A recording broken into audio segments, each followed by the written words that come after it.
उसके रिश्तेदारों के घर के बाहर ताला लगा है। जायजा लेने के साथ स्थानीय लोगों से बात की न्यूज स्टेट संवाददाता राहुल डपास ने। न्यू कॉलोनी दमतपुरा में इस वक्त हम मौजूद हैं। दरअसल ये वो इलाका है जहां पर सेवादार यानी देव प्रकाश मधुकर रहा करते थे। हालांकि अब उनके घर पर ताला जड़ा हुआ है, लेकिन कल जिस तरीके से घटनाक्रम हुआ उसके बाद यूपी पुलिस ने नामजद एफआईआर सिर्फ मधुकर पे ही दर्ज कराई है। मैडम, आपके पड़ोसी थे मधुकर, आपका क्या नाम हुआ, कैसे थे वो? बाय नेचर आपकी बात होती थी? हाँ सही है नेचर के। तो परिवार में कौन कौन था? उनकी बीवी है, एक लड़का एक लड़की है। बच्चे दोनों छोटे हैं? हाँ छोटे हैं। वो सरकारी नौकरी करते थे क्या? हाँ इंजीनियर है उसमें पीडब्ल्यूडी में। तो वैसे उनका व्यवहार कैसा था आप लोगों से या बाकी पड़ोसी? सही है। तो यहाँ आपने कब से नहीं देखा, क्योंकि आज तो एफआईआर दर्ज हुई है? कल दोपहर देखे गए हैं। कल दोपहर देखे गए, उसके बाद से पूरा परिवार गायब है? हाँ। तो जाते हुए नहीं देखा आपने? कहाँ निकले? नहीं, आते हुए देखा है। घटनाक्रम हो गया है उसके बाद जाते कितने बजे के आसपास घर पहुँचे थे वो? ये 3-4 बजे के लगभग। 4 बजे के आसपास। तो 4 बजे जब पहुँचे थे तो उनका हाव भाव कैसे थे? डरे हुए थे, परेशान थे क्या? नहीं, खान पे थैली थी, उसमें पूड़ी और सब्जी थी। पूरी सब्जी थी। हाँ। और वो घर लेकर गए, उसके बाद घर जब गए आपको नहीं पता कब गए, सामान लेकर गए, कुछ नहीं पता? जाते हुए नहीं देखा। यहाँ और भी कोई रिश्तेदार है उनके मधुकर का? हाँ जी, साड़ू में उनके। कौन? तो ये अच्छा, ये उनके साड़ू का मकान है। तो यहाँ पे उनके साड़ू का मकान है और आप देख सकते हैं कि यहाँ पर इस पे भी ताला लगा है। हाँ इसमें भी ताला। दोनों ही साड़ू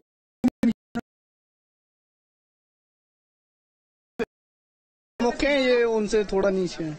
ये भी सेवादार उसमें एक थे ये। तो ये ना आपने देखा कब गायब हुए? नहीं, ये सत्संग करके सोई गायब हो गए रात को 8-9 बजे। 8-9 जाते हुए देखा था कि गाड़ी से गए थे, बाइक से गए थे? ये नहीं देखा, जाते हुए देखा था 8-9 बजे। 8-9 बजे जाते हुए देखे। क्या पैदल जा रहे थे, बाइक से जा रहे थे? हाँ पैदल थे। पैदल ही। और इनके परिवार में कौन कौन है? इनके में तो एक वो है और किराएदार। साडू का नाम क्या बताया? देव प्रकाश नाम। देव प्रकाश तो मुख्य आरोपी हो गए ना? Master junior. ये हेडमास्टर, ये भी सरकारी है। हाँ। तो इनके परिवार में कौन कौन है? 3 बेटे हैं इनके, एक लड़की है, शादी हो चुकी है, और 3 लड़के हैं, एक लड़का मैरिड है, 2 अनमैरिड है। तो वो सभी लोग गायब हो गए। सब तो सोचिए कि जो मुख्य सेवादार थे वो लगभग 4 बजे के आसपास पूरी सब्जी लेते हुए, जरा सोच के देखिए कि पूरी सब्जी लेते हुए कैसे भगदड़ के बाद, जब आपको पता है लोगों की जान चली गई, तो वो कैसे पहुंच सकते हैं। और मधुकर के साडू का घर ये है जिसपे ताला जड़ा हुआ है। तो ये वाला हमें ताला वाला नजर आ रहा है और ये रात को 8 बजे से गायब है। एक ताला यहाँ पे आपको नजर आएगा, एक ताला इसके अंदर भी है।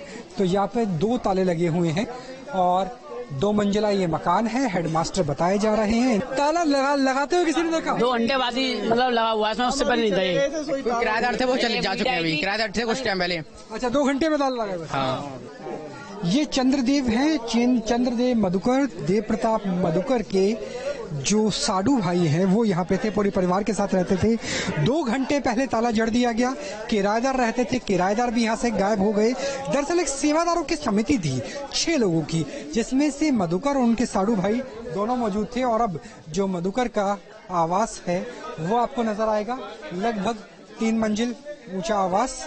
और ये लगभग 4 बजे के आसपास देखे गए थे और हाथ में, जब कल यानी मंगलवार को आए थे तो उनके पास थैलियां थी जिसमें प्रसाद था, पूड़ियां थे। उसके बाद से वो गायब आ जाते थे। आप जानते थे मधुकर जी को? क्या मधुकर? कौन मधुकर साहब? देव प्रताप। अच्छा, ये वाला घर थे। तो वो जानते थे आप? हाँ। तो वो कैसे थे? बाय नेचर इंजीनियर बताए जाते हैं पूरा परिवार? नहीं, सेक्रेटरी हैं। सेक्रेटरी है? हाँ। अच्छा। हाँ। तो कब देखा था? हमने कल ना देखो, बस परसों देखें। हाँ। और यहाँ से जब ताला वाला कब लगा? अब 7 तारीख हारेगी, हमें ना जाना गाड़ी। तो यहाँ पर आप देख सकते हैं 2:30 बजे। कब? कल 3 बजे। 3 बजे के आसपास लगा? हाँ। तो 3 बजे के बाद फिर ये गायब हो गए? फिर गायब हो गए, ताला लगा कर ताला परिवार के साथ? पूरे परिवार के साथ। तो यहाँ पर आप देख सकते हैं कि बाबा का फोटो लगा हुआ है और बाबा के फोटो के साथ ये ताला। और अगर बाबा की भी बात करें तो उनकी भी तलाश 6 राज्यों में दबिश के जरिए दी जा रही है।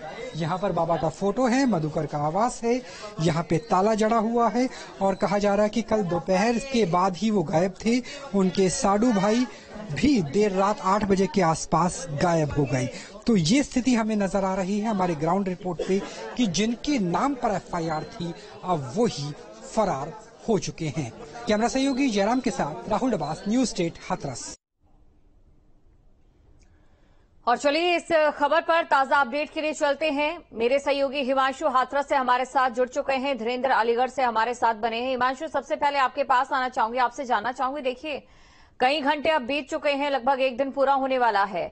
अब इसी बीच सबसे बड़ा सवाल, आखिर बाबा कहां गया?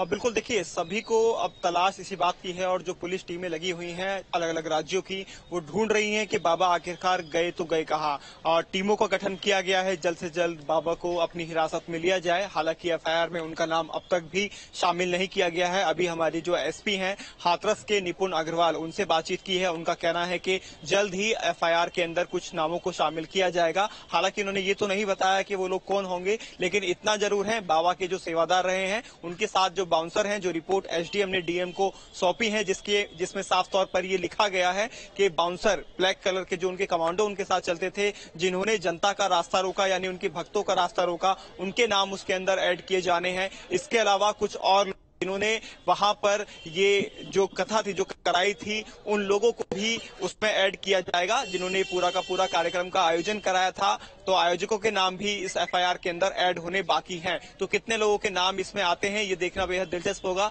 लेकिन सभी की निगाहें इसी बात की है कि कट के बाद से ही जो बाबा हैं वो लगातार फरार चल रहे हैं और अलग अलग जिलों की टीमें और तमाम राज्यों में भी देखा जा रहा है कि जल्द से जल्द बाबा जहां भी पहुंचे उनको अपनी हिरासत में पुलिस ने उसको लेकर कवायद शुरू कर दी गई है। सीएम योगी आदित्यनाथ की तरफ से भी दिशा निर्देश दिए गए हैं। तो देखना होगा ये बाबा कब तक अंडरग्राउंड रहता है, कब पुलिस की गिरफ्त में बाबा आता है और उसके बाद उनका स्पष्टीकरण इस पूरे प्रकरण को लेकर क्या होगा। क्योंकि हमने जब यहाँ जो लोग एडमिट है, कल जब वो कथा सुनने के बाद वहां से निकले थे, तो जब इंजर्ड हुए भगदड़ के दौरान, तो यहाँ पर सीएम योगी आदित्यनाथ ने उनसे मुलाकात की और बाद में जब न्यूज स्टेट की टीम अंदर गई और उनसे बातचीत की तो उनका कहना था कि वो कई लोग ऐसे थे जो पहली बार गए थे और उसी में हादसे का शिकार हो गए। और उन्होंने ये साफ कहा कि बाबा के बारे में ये कहा जाता है कि बहुत ही चमत्कारी बाबा है, मुर्दे में भी जान डाल देते हैं। तो अब बाबा कहाँ हैं? बाबा को बाहर आना चाहिए और जितने भी भक्त हैं जो इलाज के लिए यहाँ पर अस्पताल में हैं उनको वो शक्ति अपनी दिखाएं,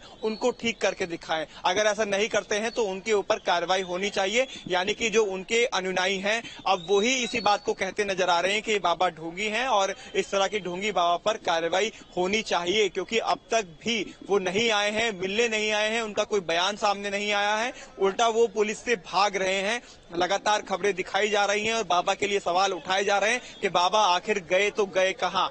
जबकि इतनी बड़ी संख्या के अंदर परमिशन तो थी नहीं और इतनी बड़ी संख्या में लोग इकट्ठे हो जाते हैं और उसके बाद जब बाबा के चरणों की धूल को लेने के लिए जाते हैं वहां भगदड़ मच जाती है और फिर बाहर निकलने के लिए वहां पर जो गीला रास्ता था वहां से लोग फिसल जाते हैं, दलदल में धंस जाते हैं, एक के बाद एक उनके ऊपर लोग चढ़ जाते हैं और इतना बड़ा ये हादसा हो जाता है जिसमें अब तक 116 लोगों की तो ऑफिशियल पुष्टि की गई है, लेकिन ये संख्या और भी ज्यादा बढ़ गई है, मौत का आंकड़ा ये बढ़ गया है। तो सवाल उठना लाजमी है किन किन लोगों का नाम अब एफआईआर के अंदर ऐड किया जाएगा और बाबा की गिरफ्तारी कब तक हो पाएगी, क्या बाबा के ऊपर भी एफआईआर होगी। और इतनी बड़े घटनाक्रम के बाद जैसा कि यूपी में देखा जाता है, मुख्यमंत्री योगी आदित्यनाथ सख्त डिसीजन को लेकर जाने जाते हैं, सख्त निर्णय को लेकर जाने जाते हैं। तो क्या बाबा को लेकर भी कोई सख्त निर्णय लेंगे या उनकी प्रॉपर्टी भी जब्त की जाएगी और हर्जाना दिया जाएगा। जो लोग इस हादसे का शिकार हुए हैं, जिन्होंने अपने परिजनों को खोया है, अपनों को खोया है, उस दुख की भरपाई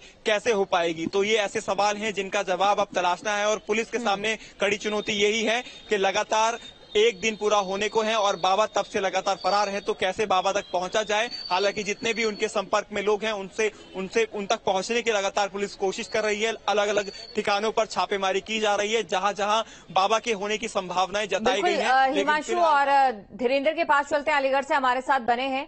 धीरेन्द्र, देखिए हिमांशु की कही बात के साथ ही आपके पास में आना चाहूंगी। हिमांशु ने एक बात यहाँ पर कही कि ये जो बाबा होते हैं ये दावा करते हैं कि मुर्दे में भी जान फूंक देते हैं, लेकिन जब विपदा आती है उनके भक्तों पर तो यही बाबा गायब हो जाते हैं। बड़ा सवाल ये कि जो लोग वशीभूत होकर यहाँ पर आ जाते हैं उन्हें कितना दोषी माना जाए। निश्चित ही देखिए, मैं कहूंगा कि देखिए जिस तरह से आज देखिए कई जो लोग घायल थे, जिन लोगों से हमारी बात हुई, हमने कहा कि बाबा तो कहते हैं कि मतलब आत्मा से परमात्मा को मिलाते हैं। अब बाबा आपको देखने